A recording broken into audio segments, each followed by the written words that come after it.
وہ بہت زیادہ گیپ آ چکا ہے. پہلے ہی بہت زیادہ آپ کی ایکسپورٹ جو ہے وہ میچ نہیں کر رہی امپورٹ سے. اب اوپر سے آپ یہ جو بیسک آپ کی ضروریات ہیں آٹا چینی کے حوالے سے بھی اس کے بھی آپ اس کو امپورٹ کر رہے ہیں. تو گویا آپ یہ سب سے بڑا تو آپ کا جو آپ کہہ رہے ہیں انڈیکیٹر تو یہی ہمیں تکلیف دے رہا ہے کہ آپ زرعی ملک ہونے کی باتیں کرتے ہیں, آپ پتہ نہیں کہاں کہاں کے دعوے کرتے ہیں. آپ آٹا کیوں امپورٹ کرنا آپ کو پڑ رہا ہے؟ آٹے کے حوالے سے یہ ایک اگر آپ اس کا جائزہ لیں تو ان کی صرف اپنی کوئی حماقتوں سے وہ افغانستان کو سمگل بھی ہوتا ہے, بہت سی چیزیں جو ہے کون کون اس میں شامل ہے یہ جائزہ لینا چاہیے نا. اب نیب صرف اگر سیاستدانوں اور کچھ بیوروکریٹس یا کچھ ان کے پیچھے پڑا تو سب سے بڑا تو یہ جائزہ لینا چاہیے کہ کون ملکی معیشت پہ اس طرح کے ڈاکے ڈال رہا ہے, کہاں آٹا غائب ہو رہا ہے, آٹا چینی جو ہے کس جگہ جو ضرورت تھی کہاں چلی گئی, جو آپ کی ملکی ضرورت کے مطابق پہلے آپ نے دعویٰ کیا کہ آپ نے ملکی ضرورت کے مطابق خرید لیا ہوا ہے. ٹھیک ہے, خریدنا جو ہے جو پاسکو لیتا ہے یا جو بھی آپ نے پہلے آپ یہ دعویٰ کرتے رہے, ابھی آپ دوسری دفعہ امپورٹ کر رہے ہیں. جی تو آپ تو کسی طرح میچ نہیں کر پا رہے. آپ ظاہر ہے جیسے میں نے کہا کہ چینی آٹا اور پھر پیٹرول کی قیمتوں میں اضافہ جو ہے اس کی وجہ سے بھی آپ کا جو امپورٹ بل ہے وہ کہیں کا کہیں پہنچ چکا ہے. جی را مٹیریل نہیں آ رہا جی جس جی کو ہمیں صحیح. تھوڑا سا اچھا سائن کے وہ آپ کے پاس نہیں آ رہا, آپ کی انڈسٹری جو ہے وہ نہیں کام کر رہی. تو یہ جو چیزیں ہیں اس پہ زیادہ توجہ, لیکن پلاننگ میں پھر یہ کہوں گی حکومت کے سامنے کوئی ویژن نہیں دکھائی دیتا. حکومت کے سامنے ہمیں یہ نہیں دکھائی دے رہا کہ سوائے چور ڈاکو کے ان کے پاس کچھ اور کہنے کو بھی ہے. صرف توجہ ہٹا رہے ہیں اور عوام کو مروا رہے ہیں. صرف توجہ یہ ہٹا رہے ہیں کہ جی ہم چور چور پکڑ رہے ہیں, جبکہ اپنی نالائکیوں کو وہ سمجھ رہے ہیں کہ ہم کچھ نہیں کر رہے. تو توجہ ہٹانے کے لیے آپ اس کو دوسری جانب جو ہے وہ کر جی رہے ہیں جی چور ڈاکو کی باتیں. جی یہ بات ابھی آپ نے بات کی ٹریڈ ڈیفیسٹ کی اور فارن ایکسچینج ریزروز بڑھنے کی. تو ایک تو عقل مندی اس حکومت نے کی ہے کہ اس طرح سے ٹریڈ ڈیفیسٹ کنٹرول نہیں ہو رہا تھا. جو فوریکس تھا وہ اس کا لیول نہیں بڑھ رہا تھا پاکستان کا. تو انہوں نے کیا کیا کہ انہوں نے روشن ڈیجیٹل اکاؤنٹ جو ہے وہ اس کی اجازت دی, اور اس کے اوپر کوئی پوچھ گچھ نہیں ہے. باہر سے پاکستانی جو ہے پاکستان کے اندر روشن ڈیجیٹل اکاؤنٹ کے اندر پیسہ ڈال رہے ہیں, جس کی وجہ سے فوریکس جو ہے وہ ہمارا فارن ایکسچینج ریزروز جو ہیں وہ بہتر ہوئے ہیں. یہ اس وجہ سے نہیں ہوئے کہ ہماری جو امپورٹس ہیں وہ کم ہو گئی ہیں یا ایکسپورٹس بڑھ گئی ہیں. یہ ایک تھوڑا سا ذہن میں رہنا چاہیے کہ یہ نہیں منیر صاحب, نہیں سوری جی جی پلیز. ریمیٹنس کے بڑھنے کی بنیادی وجہ یہ ہے کہ اگر آپ اس میں دیکھیں تو بہت بڑی تعداد میں سعودی عرب سے اور دیگر ممالک سے لوگ جو ہیں ان کو کام اس کو پیک اپ کرتے ہوئے وہ آ رہے ہیں, جو پیسہ انہوں نے وہ ڈالا ہے. جی جی تو اس میں کوئی کسی قسم کا کسی نہیں کا بھی کوئی کردار نہیں ہے. نہیں دوسرا وہ بات صحیح ہے کہ اس سچویشن ایک کو کردار انالیسس کرتے ہوئے جو بھی تھوڑا اس سا وقت میری صورتحال بات تھی سنیے. کہ نہیں جو نہیں منیر صاحب میری بات سنیے. روشن ڈیجیٹل اکاؤنٹ کے اندر جو پیسہ آ رہا ہے وہ ظاہر ہے نہیں کہ وہ آپ جی وہ علیحدہ اس میں ہے, وہ دوسرا اس میں آ جاتا ہے, وہ اس کا اس کے ساتھ ریمیٹنس میں نہیں بنتا. لیکن جو سب سے اہم چیز آ رہی ہے وہ آپ اس کو کہہ سکتے ہیں کہ کنسٹرکشن انڈسٹری کو آپ نے مکمل طور پہ اس کو اتنا آزاد کر دیا ہے کہ اگر وہ اس میں بلیک منی بھی آتی ہے تو پوچھ گچھ نہیں ہوگی. جی بالکل اب صحیح. وہ اس کا کیا اثر ہوگا یہ ایک بہت بڑی اس کو جی سیار شمشی صاحب, آپ کچھ سیار شمشی صاحب سے بھی اسی حوالے سے بات کر لیتے ہیں کہ سیار شمشی صاحب یہ کوئی جیسے فوزی شاہد صاحبہ نے کہا کہ ٹریڈ ڈیفیسٹ اور یہ ساری جو میں اور فوزی شاہد صاحبہ بات کر رہے تھے ڈیجیٹل روشن ڈیجیٹل اکاؤنٹ, تو کیا کچھ صورتحال فوریکس کی بہتر ہوتی ہوئی اس طرح حوالے سے نظر آئی ہے آپ کو؟ کیا کہتے ہیں؟ دیکھیے جی, میں ابھی بڑی آپ نے اس پہ ٹیکنیکل چیزیں ہیں, یہ جو اعداد و شمار کی کہانیاں ہوتی ہیں یہ تو نہ عام آدمی کو سمجھ آتی ہیں اور نہ میں بھی عام آدمی ہوں, مجھے بھی آج تک سمجھ نہیں آیا کہ اس طرح کے اکاؤنٹس بنا کر آپ اپنی معیشت کو کیسے سہارا دے سکتے ہیں. اصل بات یہ ہے کہ کیا آپ اسی شہر میں اس ملک میں رہتے ہیں, آپ کو کسی شعبے میں کچھ جو آپ کی انڈسٹری بند پڑی ہے, چھوٹے کاٹیج جو انڈسٹری ہے وہ کم بند پڑی ہے کیونکہ بجلی کے ریٹس اور گیس کے ریٹس اتنے ہیوی ہو گئے ہیں کہ وہ اس کے ساتھ چلانا ان کے لیے ممکن نہیں رہا. میں اس بات سے اتفاق کرتا ہوں فوزیہ شاہد صاحبہ کی کہ حکومت کے پاس شاید جو ہے پلاننگ منصوبہ بندی کا فقدان ہے. اور اس پر جو کم دی جا رہی ہے. ایک آئی باش کے طور پر بہت سی چیزیں جو ہیں وہ بیانات اور پریس کانفرنسیں اور اپوزیشن کو اس کے معمول ٹارگٹ کر کے دن گزارے جا رہے ہیں. زمینی سطح پر میں سمجھتا ہوں کہ حکومت داخلی طور پر ایک دباؤ کا شکار ہے، جس سے نکلنے کے لیے اسے ایک حقیقی معنوں میں ایک سنجیدہ طریقے سے جو ادارے ہیں یا محکمے موجود ہیں،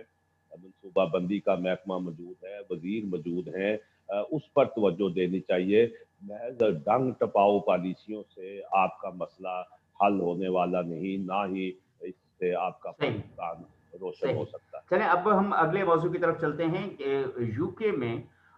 براڈ شیٹ کو جو $1.5 ملین